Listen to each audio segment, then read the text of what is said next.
नमस्कार, 8 बजे की खबरों में आपका स्वागत है। मैं हूं आरफा खानम शेरवानी। सबसे पहले हेडलाइंस।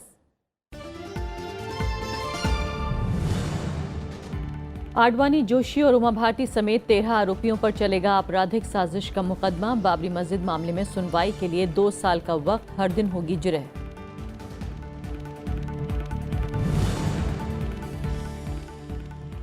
विपक्ष ने मांगा उमा भारती और कल्याण सिंह का इस्तीफा। दोषियों को सजा दिलाने की मांग, सरकार ने किया इनकार।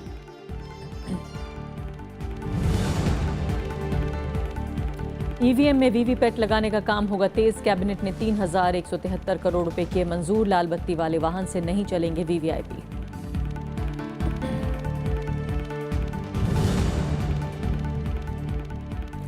बाईस साल बाद यूपी में पार्टी सिंबल पर शहरी निकाय चुनाव लड़ेगी बीएसपी।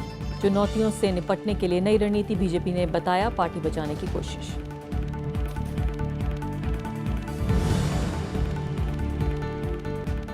अन्नाद्रमुक में शशिकला के खिलाफ बगावत तेज। पार्टी पद से हटाने पर मंथन जारी। दिनाकरण ने पद छोड़ने की जताई इच्छा।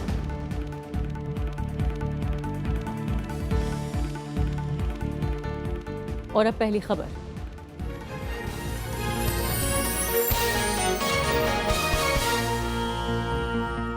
बाबरी मस्जिद मामले में बीजेपी नेता लालकृष्ण आडवाणी, मुरली मनोहर जोशी और उमा भारती समेत अन्य आरोपियों के खिलाफ आपराधिक साजिश का मुकदमा चलेगा।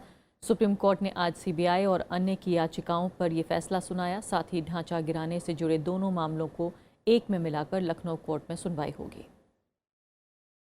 सुप्रीम कोर्ट ने अयोध्या मामले में बुधवार को बड़ा फैसला सुनाया। कोर्ट ने बीजेपी नेता लालकृष्ण आडवाणी, मुरली मनोहर जोशी और उमा भारती समेत 13 आरोपियों पर आपराधिक साजिश के आरोप फिर से बहाल कर दिए हैं। कोर्ट ने राजस्थान के राज्यपाल कल्याण सिंह पर मामला चलाने की अनुमति नहीं दी है। जब तक वो गवर्नर रहेंगे उनके खिलाफ ट्रायल नहीं चलेगा। जैसे वो गवर्नर की पोस्ट उनकी खत्म हो जाएगी, उनके खिलाफ एडिशनल चार्ज फ्रेम करके उनके खिलाफ भी प्रोसीडिंग चलेगी। कोर्ट ने बाबरी विध्वंस से जुड़े दोनों मामलों को मिला दिया है। एक मामला अज्ञात कार सेवकों के खिलाफ है, इसकी सुनवाई लखनऊ में चल रही है। दूसरा मामला रायबरेली कोर्ट में चल रहा है, जिसमें आडवाणी और जोशी आरोपी हैं। अब इसकी सुनवाई लखनऊ कोर्ट में होगी। अब सुनवाई हर दिन होगी और इसे 2 साल में पूरा करना होगा। शीर्ष अदालत ने कहा कि जज का तबादला नहीं होना चाहिए। बिना ठोस वजहों की सुनवाई स्थगित नहीं होनी चाहिए। सीबीआई को ये निर्देश दिया गया है कि अभियोजन पक्ष के गवाह हर दिन हाजिर हों। ट्रायल कोर्ट को 4 सप्ताह के भीतर सुनवाई शुरू करनी होगी। आरोपियों ने फैसले पर कुछ इस तरह प्रतिक्रिया दी। साजिश तो तब होगी जब मन में कुछ और हो, बाहर कुछ और हो। मेरे तो मन में वही था, वही मेरे वचन में था, वही मेरे कर्म में था। साजिश तो वहाँ कुछ थी नहीं। अयोध्या में सब कुछ ओपन था, इसलिए साजिश किसकी थी? साजिश तो किसी का नहीं कुछ था। आपराधिक साजिश की धारा हटाने को चुनौती देने वालों का मानना है कि ढांचा गिराने वालों को सजा जरूर मिलेगी। भाई हम तो यही उम्मीद रखते हैं, अगर कानून की लोग बात करते हैं तो अगर मस्जिद तोड़ी गई है तो सरकार फैसला भी जो है वो हमारे हक में जो है होगा। नबी की तारीख न दोहराई जाए और हिंदुस्तान में खुशहाली हो, अमन हो, चैन हो, और बस ये मैं चाहता हूँ। सीबीआई ने कुल 21 आरोपियों के खिलाफ मामला दर्ज किया था। इसमें से 8 जीवित नहीं हैं। इलाहाबाद हाईकोर्ट ने विशेष अदालत के फैसले को बरकरार रखते हुए आपराधिक साजिश की धारा हटाने का आदेश दिया था। इसी के खिलाफ सुप्रीम कोर्ट में अपील दायर की गई थी। सुप्रीम कोर्ट के आज के फैसले के बाद ये स्पष्ट हो गया है कि बीजेपी के शीर्ष नेताओं पर अब बाबरी मस्जिद के मामले में ट्रायल चालू रहेगा। साथ ही साथ अब देखना ये होगा कि विपक्ष इस बात को किस तरीके से मुद्दा बनाती है और बीजेपी अपने नेताओं को किस तरीके से डिफेंड करती है। कैमरामैन ओपी के साथ रविंद्र सिंह शोराण, राज्यसभा टीवी। बाबरी मस्जिद मामले में सुप्रीम कोर्ट के फैसले के बाद उमा भारती और कल्याण सिंह के इस्तीफे की मांग तेज हो गई है। विपक्ष ने इन दोनों को पद से हटाने की मांग की है। उधर सरकार ने इस्तीफे से साफ इनकार किया है। कांग्रेस ने अयोध्या में ढांचा गिराए जाने वालों को सजा देने की मांग की है। पार्टी ने कहा कि कानून सबके लिए बराबर है और इसी आधार पर प्रधानमंत्री को उमा भारती और कल्याण सिंह को पद से हटाना चाहिए। कौन दोषी है, क्या वो किसी दोषी को अपने मंत्रिमंडल में रखना चाहेंगे या नहीं, इस सवाल का जवाब प्रधानमंत्री नरेंद्र मोदी जी और भारतीय जनता पार्टी को कानून और संविधान के प्रति अपने दायित्व के मद्देनजर देश को देना चाहिए। कांग्रेस की इस मांग का कई दलों ने समर्थन किया है। these people who are holding public positions like ministers, they should be, if they have any moral authority left, I think they should not continue to hold their public positions. Supreme court ने कई मौक़ों पर देश में democracy बहाल रहे, रिश्ते अच्छे रहें और देश टूटने की तरफ आगे न बढ़े, कई बार कोशिशें की और ये कोशिश इतनी बड़ी है जिससे एक बहुत बड़ा विवाद हल भी हो सकता है और कानून उसमें मदद कर सकता है। मंत्री महोदया उमा भारती जी भी इसमें षड्यंत्रकारी हैं। मोदी जी की जिम्मेदारी बनती है तत्काल रूप से उन्हें मंत्रिमंडल से निकालने का काम करें। कल्याण सिंह को ये गवर्नमेंट हटाए गवर्नरशिप से, वो कॉन्स्टिट्यूशनल पोस्ट के पीछे क्यों छुपेंगे और इनको ट्रायल फेस कराए।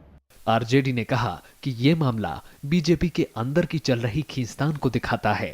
तो इतना खतरनाक पार्टी है ये आरएसएस और ये बीजेपी, विश्व हिंदू परिषद, कि अपने परायों का भी ये ख्याल नहीं करता है और बढ़िया से नार काट दिया अडवाणी जी का। अब तो राष्ट्रपति की चर्चा भी नहीं कोई करेगा उनका। सरकार ने उमा भारती और कल्याण सिंह को पद से हटाने की मांग खारिज कर दी है। ये मामला 1993 से चल रहा है और किसी न किसी प्रकार से चल रहा है और इसलिए आज तो कोई नई स्थिति पैदा नहीं हुई, तो इसलिए जो परिस्थिति आज से पहले थी वही स्थिति चलेगी। कानून मंत्री रविशंकर प्रसाद ने फैसले का व्यापक अध्ययन करने की बात कही। उन्होंने लाल कृष्ण आडवाणी, मुरली मनोहर जोशी और उमा भारती को बीजेपी का सम्मानित नेता बताया। Bureau report, Rajya Sabha TV. और आइए एक नजर डाल लेते हैं इस मामले के अहम पड़ावों पर।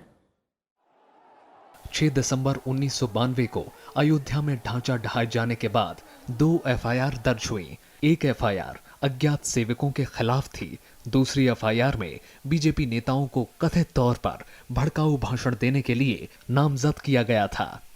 1993 में सीबीआई ने लाल कृष्ण आडवाणी और अन्य पर साजिश के आरोप में आरोप पत्र दायर किया। 4 मई 2001 को विशेष सीबीआई कोर्ट ने आडवाणी, जोशी, उमा भारती, बाल ठाकरे और अन्य के खिलाफ कार्यवाही बंद की। 2 नवंबर 2004 को सीबीआई ने कार्यवाही बंद किए जाने को इलाहाबाद उच्च न्यायालय में चुनौती दी। 20 मई 2010 को हाई कोर्ट ने सीबीआई याचिका खारिज कर दी। फरवरी 2011 में सीबीआई ने हाई कोर्ट के फैसले को सुप्रीम कोर्ट में चुनौती दी। इस साल 6 मई को सुप्रीम कोर्ट ने आपराधिक साजिश के आरोप बहाल करने के संकेत दिए और बुधवार को आपराधिक साजिश का आरोप बहाल करने का आदेश दिया। Bureau report, Rajya Sabha TV. जी हाँ, तो बाबरी मस्जिद मामले में बीजेपी के उच्च नेताओं पर आपराधिक मुकदमा चलेगा। हमारे साथ केटीएस तुलसी मौजूद हैं, सीनियर एडवोकेट हैं, सुप्रीम कोर्ट में मेंबर ऑफ पार्लियामेंट भी हैं राज्यसभा के। तुलसी जी, स्वागत है आपका। सबसे पहले मैं ये जानना चाहती हूँ कि पहली नज़र में देखा जाए तो फिलहाल 25 साल आखिर इस मुकाम तक आने में, इस कदम को उठाने में अदालत को क्यों लग गए 25 साल?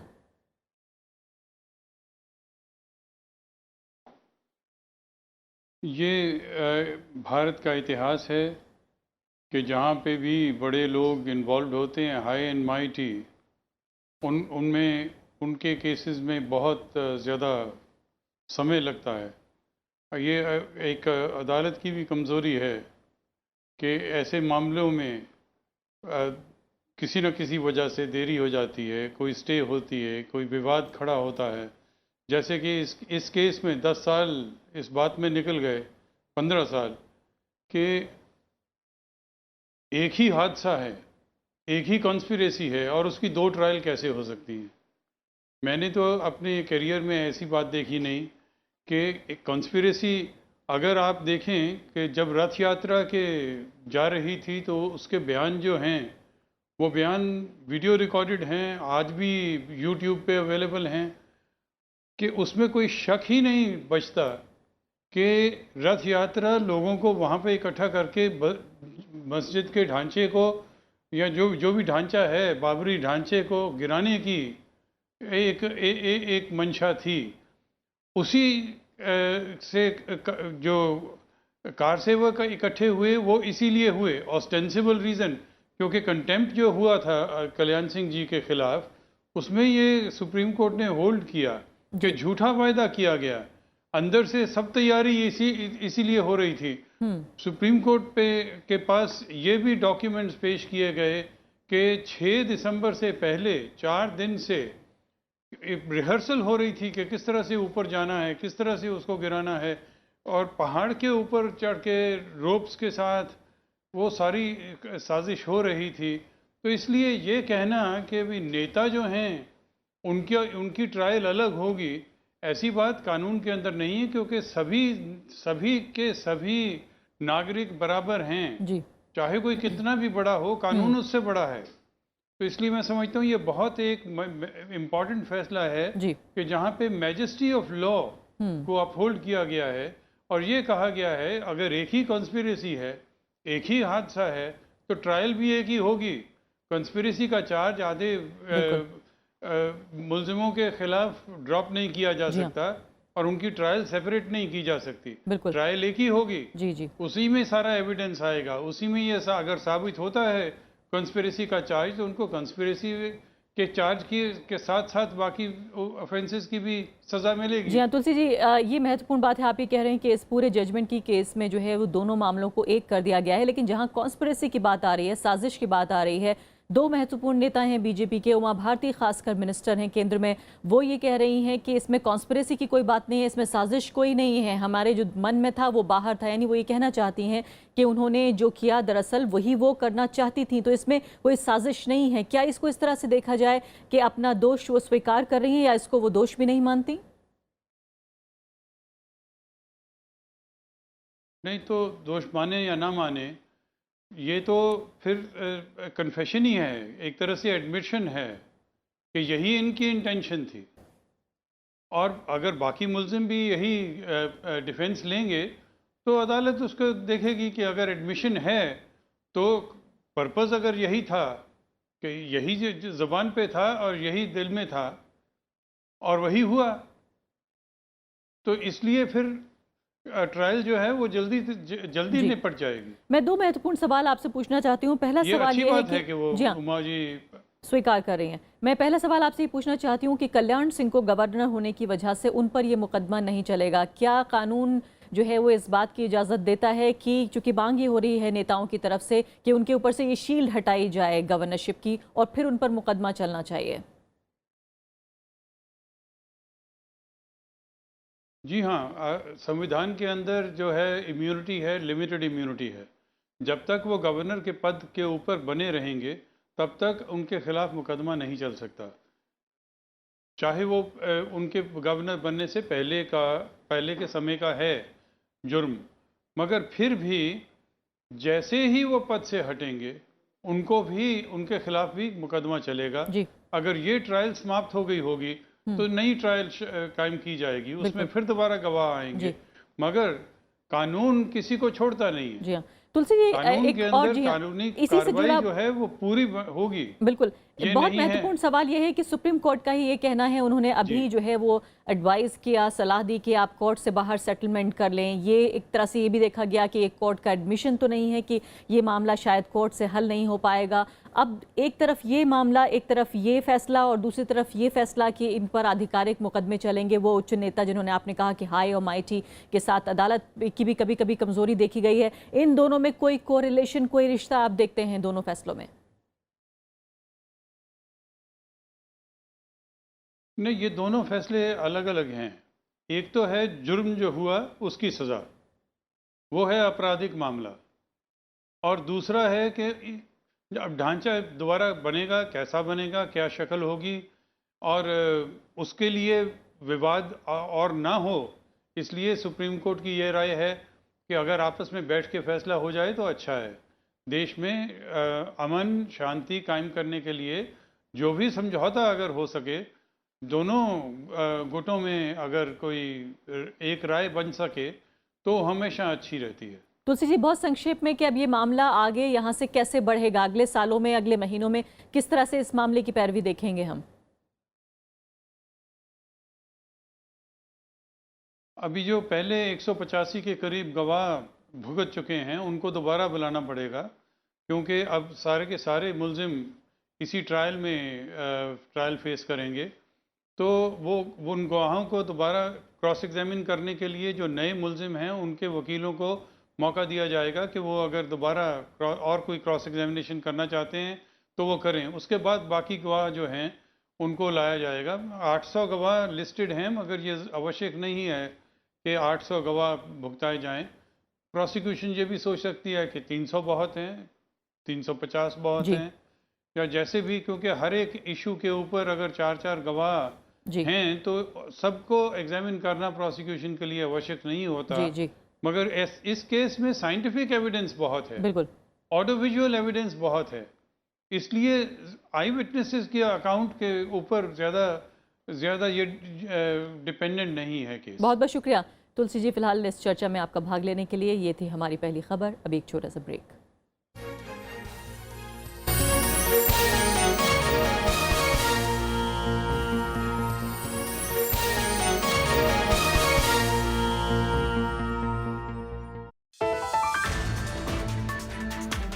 ब्रिटेन में समय से पूर्व चुनाव, विपक्ष ने किया फैसले का स्वागत। क्या है प्रधानमंत्री थेरेसा मे का दांव? देखिए देश देशांतर रात 8:30 बजे।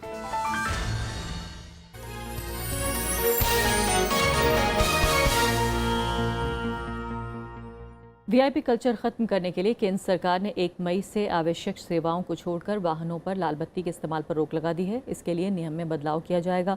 केंद्रीय मंत्रिमंडल की बैठक में इसके अलावा वीवीपीएटी मशीनों की खरीद समेत कई अहम प्रस्तावों को मंजूरी दी गई। ईवीएम से मतदान पर उठ रहे सवालों के बीच सरकार ने voter verifiable paper audit trail मशीनों को खरीदने के प्रस्ताव को मंजूरी दे दी है। केंद्रीय मंत्रिमंडल ने बुधवार को हुई बैठक में 16,15,000 वीवीपीएटी मशीनों की खरीद के लिए 3,173 करोड़ रुपए देने की मंजूरी दी। चुनाव आयोग ने इसका प्रस्ताव सरकार को भेजा था। अगर सितंबर 2018 को सारी मशीन तक आ जाती हैं तो स्वाभाविक है कि उसके बाद जितने भी इलेक्शंस होंगे सभी पोलिंग बूथ्स की इलेक्ट्रॉनिक मशीन्स के साथ पेपर ट्रेल भी होगा। चुनाव आयोग इसकी मांग करता रहा है। देश में वीआईपी कल्चर खत्म करने के लिए केंद्र सरकार ने 1 मई से सरकारी वाहनों पर से लाल बत्ती हटाने का फैसला किया है। इसके लिए मोटर व्हीकल एक्ट में बदलाव किया जाएगा। वित्त मंत्री अरुण जेटली ने कहा कि नीली बत्ती को लेकर राज्यों से जुड़े नियमों को भी बदला जाएगा। कोई भी व्हीकल देश में रेड लाइट नहीं कैरी कर पाएगा। जो रूल सेंट्रल गवर्नमेंट या स्टेट गवर्नमेंट को अधिकार देता है ऐसे डिग्निटरीज को स्पेसिफाई करने का, वो प्रावधान ही कानून की किताब से हटाया जा रहा है। सरकार के इस फैसले पर अमल शुरू हो गया है। सड़क और परिवहन राजमार्ग मंत्री नितिन गडकरी ने सबसे पहले अपनी गाड़ी से लाल बत्ती हटा दी। केवल इमरजेंसी सर्विसेज जैसे फायर ब्रिगेड है, एम्बुलेंस है, इसको छोड़कर इस देश में पूरी तरह से लाल दिया खत्म हो जाएगा। अब कोई दिया लगेगा नहीं और इसके बारे में नोटिफिकेशन 1 मई के पहले हम निकाल देंगे। केंद्रीय मंत्रिमंडल ने उन सैन्य कर्मियों के लिए लीव इन कैश की सुविधा को मंजूरी दे दी है जिन्हें 1991 से 1999 के बीच ये सुविधा नहीं मिली थी। इसके अलावा राज्य सरकार की संस्थाओं को महत्वपूर्ण बुनियादी परियोजनाओं के लिए दूसरी एजेंसियों से मदद लेने के प्रस्ताव को भी मंजूरी दी गई। विशाल दहिया, राज्यसभा टीवी। एआईएडीएमके के उप महासचिव टीटीवी दिनाकरण ने पार्टी में पकड़ कमजोर होते देख पार्टी से हटने की पेशकश की है। इससे पहले शशिकला गुट के नेताओं और मुख्यमंत्री पलानीसामी ने दिनाकरण और उनके परिवार को पार्टी के मामलों से बाहर रखने का फैसला किया था। इस पहल के बाद पनीरसेल्वम गुट भी सुलह के लिए बातचीत करने को तैयार हो गया है। तमिलनाडु में एआईएडीएमके के दोनों गुटों के एक होने के आसार बढ़ गए हैं। मुख्यमंत्री ईके पलानीसामी समेत शशिकला गुट के ज्यादातर नेता पार्टी के उप महासचिव टीटीवी दिनाकरण के खिलाफ हो गए हैं। बुधवार को अपने समर्थन विधायकों के साथ बैठक के बाद दिनाकरण ने कहा कि कुछ लोग डर के मारे मेरे खिलाफ हो रहे हैं। वो पार्टी के हित के लिए खुद पार्टी से हट रहे हैं।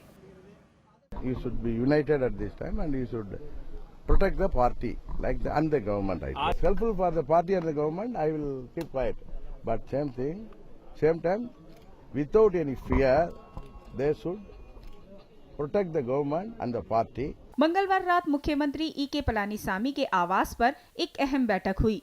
इसमें दिनाकरन और उनके परिवार के सदस्यों को पार्टी मामलों से बाहर करने का फैसला किया गया और पार्टी का कामकाज चलाने के लिए एक कमेटी बनाने का फैसला किया गया। In the party, in the administration, hereafter we will act independently without interference of that family. We will form a committee. That committee will look after the day-to-day affair of the party and government. पूर्व मुख्यमंत्री ओ पनीरसेल्वम के गुट ने इसे पहली जीत बताया है। दोनों धड़े विलय के लिए बातचीत करने के लिए तैयार हो गए हैं। पनीरसेल्वम ने साफ किया था कि शशिकला और दिनाकरन का पार्टी और सरकार पर कब्जा होने तक वो सुलह के लिए तैयार नहीं हैं।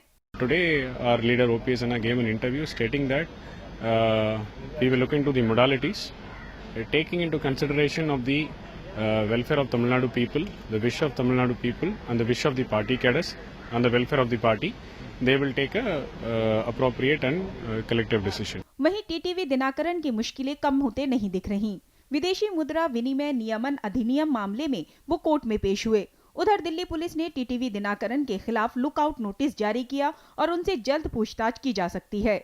जयललिता के निधन के बाद शशिकला नटराजन ने AIADMK की कमान अपने हाथों में ले ली थी, लेकिन आय से अधिक संपत्ति के मामले में जेल जाने से पहले उन्होंने दिनाकरन को पार्टी का उप महासचिव बना दिया था। Bureau report, Rajya Sabha TV. BSP 22 साल बाद उत्तर प्रदेश में पार्टी सिंबल पर नगरीय निकाय चुनाव लड़ेगी। आज उत्तर प्रदेश और उत्तराखंड के पार्टी पदाधिकारियों की बैठक में ये फैसला किया गया। बैठक में बीएसपी अध्यक्ष मायावती समेत पार्टी के वरिष्ठ नेता शामिल हुए। इसमें नगरीय निकाय चुनावों से जुड़े मुद्दों और रणनीति पर विस्तार से चर्चा हुई।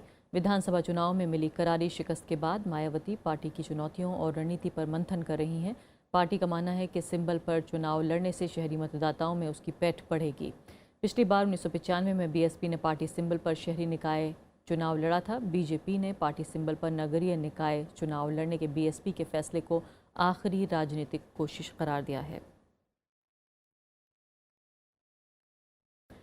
बीएसएफ ने जवान तेज बहादुर यादव को जांच के बाद नौकरी से बर्खास्त कर दिया है। जांच में तेज बहादुर को झूठे आरोप लगाने का दोषी पाया गया। तेज बहादुर को वीडियो अपलोड करने समेत अनुशासनहीनता और नियमों के उल्लंघन का भी दोषी पाया गया।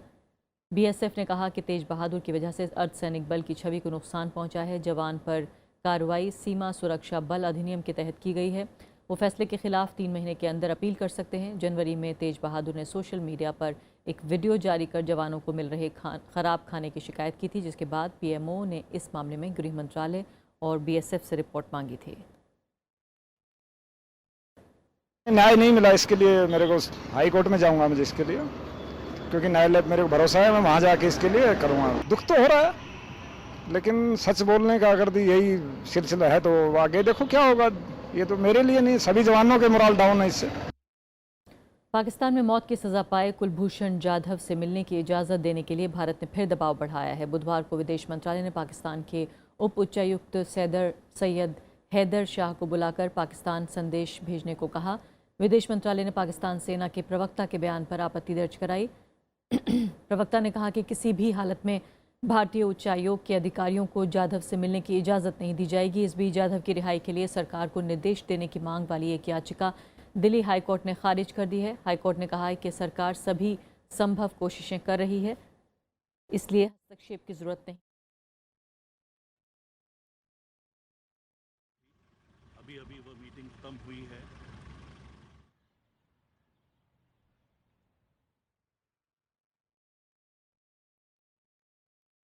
हिमाचल प्रदेश में शिमला के पास भीषण बस हादसा हुआ है। सवारियों से भरी अनियंत्रित होकर बस टोंस नदी में गिर गई। हादसे में 45 लोगों की मौत हो गई, कई लोग जख्मी हो गए।